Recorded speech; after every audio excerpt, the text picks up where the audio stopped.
Haydi. Hop. Hadi qarang. Yomon ketavergan ekan. Voy bu qoshlarni ko'zlarni. Menga qarang. Voy qarashlarini. Qanday qilasiz? O'tiring biznes. O'tiring. Gado bir. Menga qarang.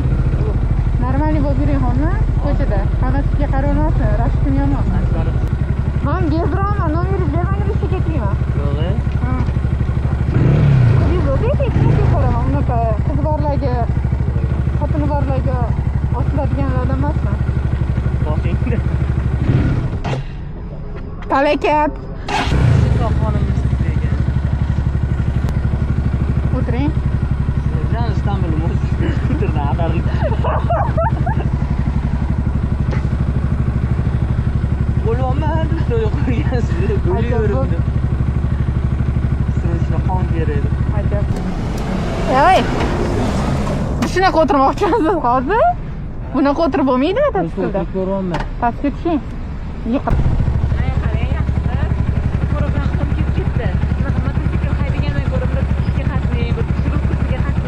Kim bo'laman? Voy, kuchli bo'lasiz. Kuchlar ko'p bo'lsin bo'laman. Mototsiklam haydaydi qizlarga yarashmasdi lekin. Nima xolos? Yo'q. Chiqmaysiz deb o'tirishdi. O'zi chiqamizmi? Nima? Turmushga chiqish arafasidaman. Mana siz chiqmaysizdan keyin chiqaman. Bo'lajak turmush o'rtog'i qanaqa bo'lsa qoling. Bo'lajak turmush o'rtog'imni nozik savol berib qo'ydik. Ha, aytingchi. Bakir bo'lsa. O'g'ri bo'lsa? Bakir mototsiklchi. Mototsiklchi? Ha. Oilanglarni kim boqadi? O'zingizni yerga tegmagansiz. Men Shahzodamni kutyapman. Mana Shahzodani kutyapman. Qora mototsikldek. Sevgim mening.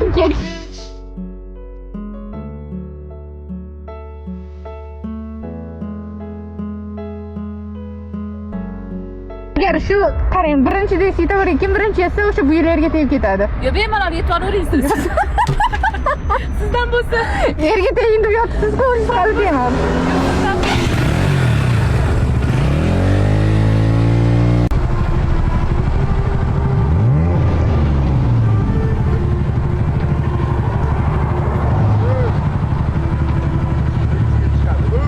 Aka, qiziq men uchun kuchli kerak. Nihoyatda kuchli kerak. O'zi hozirdan boshlab unga sutga kirib ketaman. Gapimda emas. Olib qo'yaman-siz, Liboyga.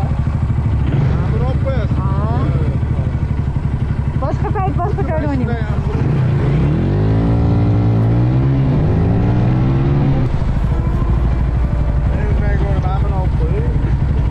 Rostmi? Yo'q.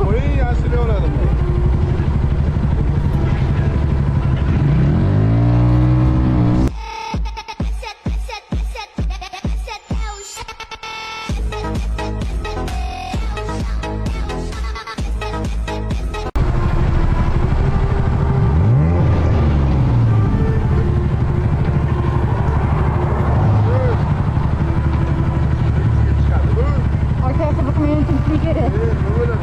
Nihoyatda kuchli kerak. O'zi hozirdan boshlab unga sutga kirib ketaman. Gapimda emas.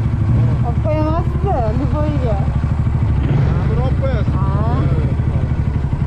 Boshqa payt boshqa joyda o'ynayman.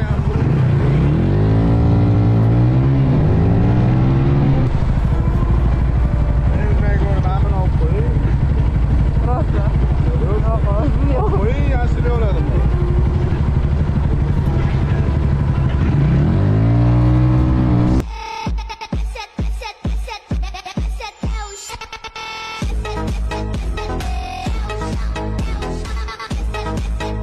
Let's go. Qani ketdik. Короче, mana bilan uchrashuvga borasizlar. Xabarlaring bor, bundan avvalgi postimda o'yin e'lon qilganman. Eng ko'p kommentariy yozgan, aktiv bo'lgan obunachim bilan bir kunimni o'tkazaman deb. Va nihoyat g'oliblarni aniqladik. Men uchrashuvga ketyapman. Uzoqdan bir yigit kelar, bu kim ekan?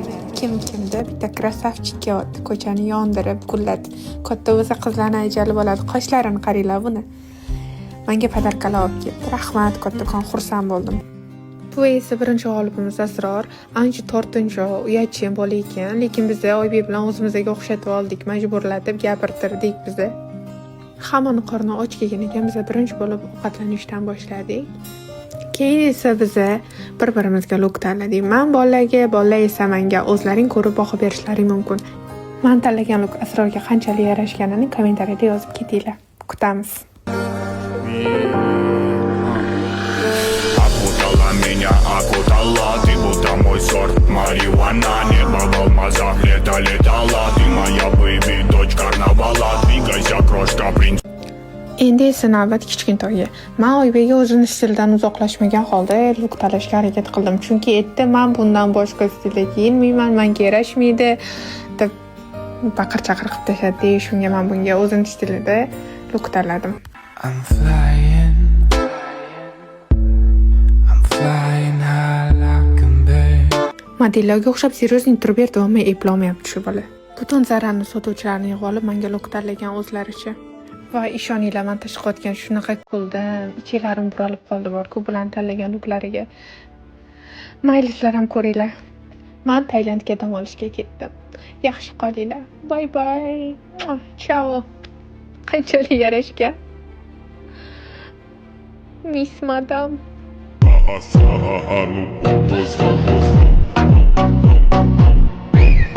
Hayolimda Bella Hadidman. Yurishimni qaranglar. Nima deb o'ylaysiz, mendan model chiqadimi? Choch cho'chishini bor. Bu choch bechara shlamidayda yotib yalpib ketgan. Mana o'zimcha bir podiumdagidek his qildim o'zim. Va nihoyat biz moto uchishga ketdik. Birga o'tkazgan vaqtlarimiz juda zo'r, pozitivniy energiyaga to'la, samimiy insonlar, samimiy suhbatlar maza qildik. Nima deysizlar, bu o'yinni yana davom ettiramizmi? Aktiv obunachilar bilan ko'rishaymi?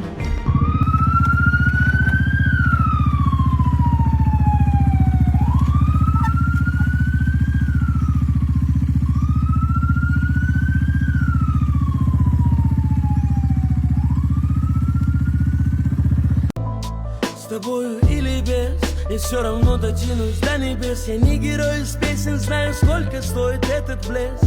Разговоры по душам, к черту это все.